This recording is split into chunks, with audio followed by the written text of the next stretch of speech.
오늘도 함께 하신 분들, 그리고 방송으로 참여하고 있는 분들, 또한 육체 연약함 가운데 주의 치료를 기다리는 모든 이들에게 주의 은혜와 치료의 은총이 충만하시기를 간절히 축원합니다. 오늘 이 사도 바울이 갈라디아 교인들을 향하여 너희 속에 그리스도의 형상을 이루기까지 다시 너희를 위하여 해산하는 수고를 내가 하노니, 이렇게 말하고 있죠. 사도 바울이 해산하는 수고를 할 수밖에 없다는 것입니다. 이렇게 말을 하게 된 것은 그 갈라디아 교인들이 이 복음을 받아들였지만 다시 그 유대주의자들의 영향을 받아서 이렇게 율법주의로 돌아가게 됩니다. 그래서 유대교 전통대로 예수님만을 믿어서는 안 되고 율법을 지켜야 된다. 이게 이제 율법주의로 돌아가니까 사실은 이게 복음과는 이제 상관이 없는 거죠. 물론 우리가 예수님을 믿는다 그래가지고 율법이 신약에는 이제 계명으로 이렇게 설명해 볼 수 있는데, 그 율법 또한 계명을 지키지 않아도 된다, 이런 건 아닌데, 유대인들의 전통적인 할례를 받아야 된다든가, 어떠한 그 음식의 규례, 어떤 안식일 준수, 이런 것들이 율법의 핵심인데, 그런 것들을 겸해야 된다 그러니까 사실은 율법의 정신하고는 상관이 없거든요. 율법의 정신은 하나님 사랑, 이웃 사랑이잖아요. 그러면 우리는 복음 안에서 이 율법을 사실 완성시켜야 됩니다. 그래서 예수님이 율법을 완전케 하려 함이라, 내가 율법이나 선제를 폐하러 온 게 아니라 완전케 하려 함이다 하신 말씀은 그 율법의 정신을 완성시키겠다는 말씀이 되는 겁니다. 그러면 그 율법의 정신을 완성시키기 위해서는 우리가 사실 모세를 통해서 주어진 어떠한 제도적인 율법 말고 수많은 율법들이 우리 삶 속에서 지켜져야만이 되겠죠. 거기에 율법의 정신이 들어있는 거니까요. 예를 들어서 살인을 하지 마라, 간음하지 마라, 도적질 하지 말라, 이런 율법을 당연히 지켜야 되는 것 아니겠습니까? 그것뿐만 아니라 이처럼 율법 자체는 선한 거니까 우리가 믿음으로 선한 사람이 되고 사랑의 사람이 되면 율법을 내가 지켜야지 이렇게 하지 않아도 율법 자체를 완전케 하는 것이다, 그런 얘기죠. 주님께서 이제 그렇게 말씀을 하셨는데, 어쨌든 이러한 것들은 오늘날도 우리가 쉽게 이해하기가 좀 어려운 부분이 있어요. 그래서 참 이해시키기도 좀 어려운 부분이 있는 것 같기는 하지만, 이 초대교회 때 특히 유대인들에게 이 복음과 율법 굉장히 혼선을 가져올 수밖에 없었고, 그들이 이제 사도 바울을 통해서 복음을 받아들였지만 즉시 지금 그 유대주의로 다시 돌아가는, 이것을 보면서 바울은 내가 다시 한번 해산하는 고통을 통하여 결국 너희들이 그리스도의 형상이 이루어지도록 해야 되겠다 하는 그러한 이제 오늘 말씀을 남기게 된 겁니다. 여기서 우리가요, 그리스도의 형상, 그리스도의 형상이라는 건 다른 말로 말하면 우리가 잘 아는 대로 하나님의 형상이죠. 하나님의 형상. 이걸 또 다른 말로 베드로후서의 가르침대로 말한다면 신의 성품, 또 바울이 너희 안에 이 마음을 품으라 곧 그리스도 예수의 마음이니, 또 이렇게 말하고 있어서 그리스도의 성품, 하나님의 성품은 예수 그리스도의 마음이다, 또 이렇게 이제 표현해 볼 수가 있어요. 그러면서 예수님께서 너희는 내게 와서 나를 배우라 그랬죠. 뭘 배울까요? 예수님의 마음을 본받으라. 그런 말씀이 되는 겁니다. 그래서 너희가 내게 와서 나를 배우면 너희 마음이 온유하고 겸손할 것이다. 그게 이제 그리스도의 형상에서 대단히 중요한 의미가 되는 것이거든요. 그래서 이제 신의 성품이라고 하는 것을 이 베드로가 설명하면서 우리를 부른 것은요, 세상에 썩어질 것을 피하여 이 신의 성품에 참여케 하기 위하여 불렀다. 그렇게 말씀을 하고 있잖아요. 베드로후서 1장에서. 그런데 바로 이 신의 성품이 바로 그리스도의 형상에 참여하는, 형상이 이루어지는 것이고 하나님의 형상이 이루어지는 거죠. 회복되는 거죠. 그래서 이제 하나님의 그 형상, 즉 신의 성품에 다다르는 길을요, 구체적으로 설명을 했잖아요. 믿음의 덕을, 덕의 지식을, 지식의 절제, 절제의 또 인내를, 그리고 인내의 경건을, 경건의 형제 우애를, 형제 우애의 사랑을 공급하라. 결국 그러니까 그래서 믿음에서부터 사랑 쭉 이르는 이러한 설명을 통해서 그리스도의 형상이 이루어지는 것, 하나님의 형상의 회복이 무엇인가를 알 수가 있어요.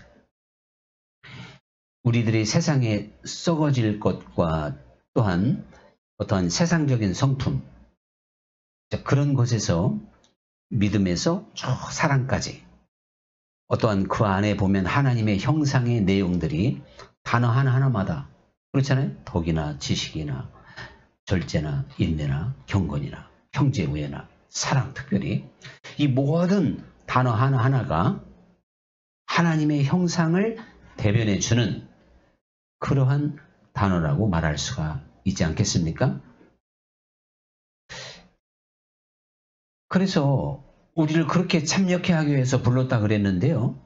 참 여기서 중요한 건 이렇게 신의 성품으로 우리가 회복받지 못하면요, 우리가 옛 죄가 깨끗하게 된 것이 잊어진 자라는 거예요.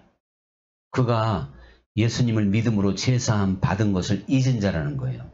계속 회복되어 가지 못하면, 중간에 스톱하든지 도태하게 되면, 그리고 열매 없는 자가 된다는 것입니다. 그리고 게으른 자가 된다는 것이에요. 사실 하나님의 형상을 우리가 회복하기 위해서는 오늘 바울과 같이 해산의 고통이 따르는 거거든요.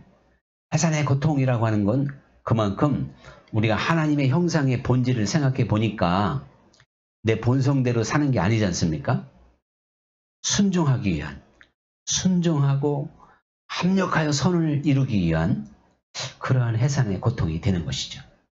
육을 가진 우리들이 하나님의 거룩한 뜻에 맞추려고 그러니까 그 신의 성품에 참여하는 길이 사실 해산의 고통이지 뭐겠습니까?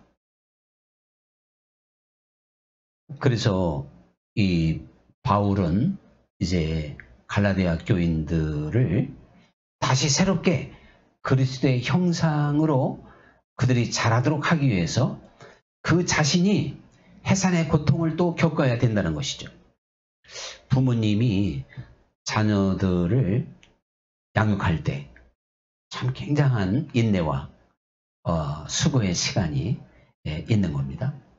그러니까 이 사도 바울은 갈라디아 교인들을 향하여 다시금 기도하고 희생하고 수고하고 그들을 돌봐야 되는 애쓰는 시간을 해산의 고통, 이렇게 말하고 있다 이겁니다. 자, 그런데요, 이 해산의 고통이라는 걸 한번 구체적으로 생각을 해보면, 이제 그 엄마들이 10달 동안 아이를 잉태한단 말이죠. 그럼 그 10달 동안 뭐 입덧도 하고 참 불편하고 굉장히 힘든 기간이죠. 그리고 출산까지 이게 바로 해산의 고통인데,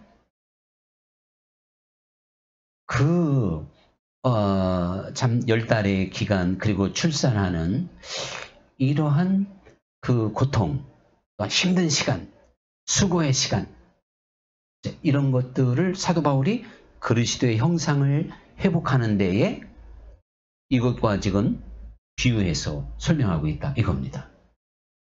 이렇게 본다면 우리가 내릴 수 있는 결론이 뭐냐? 그리스도의 형상을 회복하고 우리가 하나님의 형상을 덧입는다고 하는 것은요, 결국 해산의 고통을 치르는 이러한 시간들을 통하여 그게 이루어진다, 이겁니다. 이게 지금 저절로 되는 게 아니다, 이거죠. 그래서 신학자들은 하나님은요, 하나님 혼자만 일방적으로 일하는 게 아니고 하나님 혼자만 모든 것을 일하신다 그러면 우리 인간은 이제 로봇가 되는 거겠죠. 그렇다고 율법주의자들이 사람이 노력하고 사람이 힘써서 된다고만 이야기하면 이건 말씀드린 대로 완벽한 율법주의가 되는 거거든요. 그래서 하나님이 100, 우리 사람이 100. 여러분, 하나님도요, 우리 한 사람을 부르셔서 사실은 하나님이 해산의 고통을 하고 있다는 걸 아셔야 돼요. 이것은 성서적으로도 그렇지만 저 자신에게도 제가 그러한 참 경험을 했던 걸 고백할 수가 있어요. 그래서 하나님께서 저에게 네가 내 뜻대로 살지 못할 때, 뭔가 나를 힘들게 할 때, 자, 그런 시간이 있었다고 하는 걸 이렇게 가르쳐 주면서 하나님께서 그 모든 것을 참고 인내하고, 참 우리가 죄를 지으면 또 용서해 주시고 깨닫도록 알려주시고, 세상 말로 말하면 좀 허리 아프게 돌보시는 거거든요. 하나님은 우리 한 사람 한 사람을 해산의 고통으로 돌보시고 우리를 깨우쳐 주시고 이끌어 가시는 줄 믿습니다. 그게 오늘날 내가 너희를 낳았다 그랬잖아요. 우리를 다 낳았다 그랬잖아요. 그러니까 하나님이 우리를 사실은요, 이 탕자처럼 방황하는 그러한 사람들이나 그 누구든지 기다리고 용서하시고 인내하고 또 잘할 줄로 바라시고, 이 모든 것들이 다 해산의 고통에 들어가는 것입니다. 그런데요, 또 우리 자신도 하나님 또한 이것을 알려주는 바울만 해산의 고통이 아니라 그 음성을 듣고 따라가는 사람들도 사실은 해산의 고통인 거예요. 자, 이제 왜 그런지 한번 우리 성경 몇 군데를 한번 제가 소개해 보려고 그래요. 왜 제가 이런 소개가 필요하냐면, 이렇게 해야 하나님 100, 나도 100을 해야 되는구나, 이것을 깨닫게 되기 때문에. 또 성경의 원리가 그렇게 돼 있단 말이에요. 성경에 보면 좁은 길로 들어가기를 힘쓰라 그랬죠. 그 길은 좁고 협착하여 찾는 이가 적다는 겁니다. 근데 좁은 길의 반대가 넓은 길인데, 넓은 길은 그 길도 넓고 편해서 많은 사람이 그리 간다는 거예요. 거기는 해산의 고통이 없는 거예요, 넓은 길은요. 근데 좁은 길을 가려면 해산의 고통이라는 걸 우리 연상할 수밖에 없죠. 그래서 해산의 고통인 것입니다. 눈물로 씨를 뿌리는 자가 기쁨으로 단을 거두게 될 줄 믿습니다. 누가복음에 너 지금 우는 자여, 그날에는 네가 웃을 것이다. 다시 말하면 지금 해산의 고통을 감수하는 너요, 그날에는 네가 기뻐할 것이다. 근데 지금 해산의 고통도 없이 다시 말하면 순종과 하나님께 나를 초복종시키기 위한 간절한 시간이 없는 그 육신의 본성대로 살아가는 그들은요, 지금 웃는 자예요. 그렇게 되면 그날에는 네가 울 것이다, 이렇게 말씀하고 있잖아요. 예수님께서 아무든지 나를 따라오려거든 자기를 부인하고, 잘하는 말씀이잖아요. 또 날마다 자기 십자가를 지고 나를 따라와야만이 따라올 수 있지, 그렇지 못하면 안 된다, 이런 말씀을 하셨는데, 참 자기 부인이라고 하는 건 육신을 초복종시키는 거고, 육신과 날마다 싸움이잖아요. 육신의 요구대로 내가 순종하지 않는 거예요. 육신의 요구를 들어주지 않는 게 자기 부정이라니까요. 그러면 그게 바로 해산의 고통에 들어가는 거 아닙니까? 그래서 어떤 때는 참 아브라함이나 수많은 믿음의 사람들이 이삭을 바치는 듯 아픔, 눈물, 큰 고통을 수반해서 해야만이 하나님의 뜻을 따라갈 때도 있다 이거죠. 분명히 주님의 뜻을 따르는 길은 해산의 고통인 줄 믿습니다. 아까 제가 신의 성품에 참여하는 베드로의 그 후서의 말씀을 생각해 봐도 참 우리들이 말이죠. 믿음을 갖고 덕과 지식과 또 절제, 막 인내, 형제 우애, 경건, 또 여러분 사랑하기 위한, 그래서 또한 용서하기 위한, 이게 다 신의 성품의 것들인데요. 이러한 것 안에 거하는 것이 말씀 안에 거하는 거거든요. 주님 안에 거한다는 건 바로 그러한 말씀의 안에 거하는 거잖아요. 그게 신의 성품을 회복하는 것이고요. 하나님의 성품을. 이러한 것들은 절대적으로 우리 육신의 본성을 거스르기 때문에 우리가 거기에 순종하기가 어렵고, 그래서 참 한숨과 눈물과 간절한 기도와, 예수님도 하나님의 그 뜻을 이루기 위해서 땀방울이 핏방울 되기까지 간절히 할 수만 있으면 이 잔을 옮기시옵소서, 그런 문제까지 있었다 이겁니다. 우리가요, 해산의 고통을 느끼는 일들이 너무나도 많이 있어요. 그것을 우리가 피하지 말고, 오늘 이 사도 바울도 다시금 갈라디아 교인들을 그리스도께로 인도하고 그들이 그리스도의 형상을 힘입기까지 돌보고, 이것이 너무나도 힘든 일이어서 해산의 고통이라고 고백하고 있지만 내가 이것을 기꺼이 피하지 아니하리라, 좀 이렇게 말하고 있다 이겁니다. 사실 우리들이요, 날마다 선한 싸움을 싸울 수밖에 없기 때문에 또 우리는 이 해산의 고통을 겪고 있는 거죠. 우리가 이 세상을 머물고 있는 한은요, 참 영적으로나 육적으로나 치열한 싸움을 싸울 수밖에 없잖아요. 언제 문제 없을 때가 언제 있겠습니까? 모든 것이 다 잘 되고 염려스럽지 않을 때가 뭐가 있겠습니까? 가난할 때보다도요, 오히려 부자가 됐을 때가 염려가 더 많을 수도 있는 거예요. 그러니까 직책이 낮을 때보다 직책이 높아지면 그 짐이 더 크죠? 그거와 마찬가지예요. 그래서 이상하게도 가장 행복한 나라가 어떤 나라냐면요, 전 세계에서 최빈국이요. 가난한 나라가 행복지수가 높아요. 그거 참 이상하죠? 그러면 우리나라 얼마 전, 지난주에 제가 신문인가 보니까 반 이상이 우울증이래. 그리고 우울증보다는 뭔가 막 분노하고 있대. 반 이상이. 그러면 역으로 말하면 우리가 일단 먹고 사는 거, 경제적으로는 잘 산다는 거, 못 산다는 얘기예요. 잘 산다는 거예요. 배고픈 나라, 없는 나라는요, 그날 하루 일용할 양식 있으면 그걸로 행복하고, 먹을 것만 있어도 그냥 행복한 게 가난한 나라더라니까요.